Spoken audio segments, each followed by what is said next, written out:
Tangina, nakakalungkot lang, no? Nakakalungkot lang din talaga, guys, na Satuya Pemberani. nawala na si Boss, si Dogs, si Boss D sa ML. Pero ganoon naman kasi lagi yun eh. Kung saan maganda yung bigayan, doon yun eh. Tangina dati, Wild Rift, hinipe niya. Kaso nawala.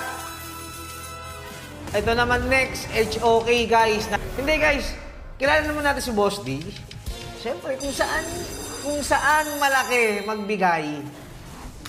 Siyempre, putang ina, pera-pera lang yan, boss. Tapos maganda pa yung sistema ng HOK, di ba?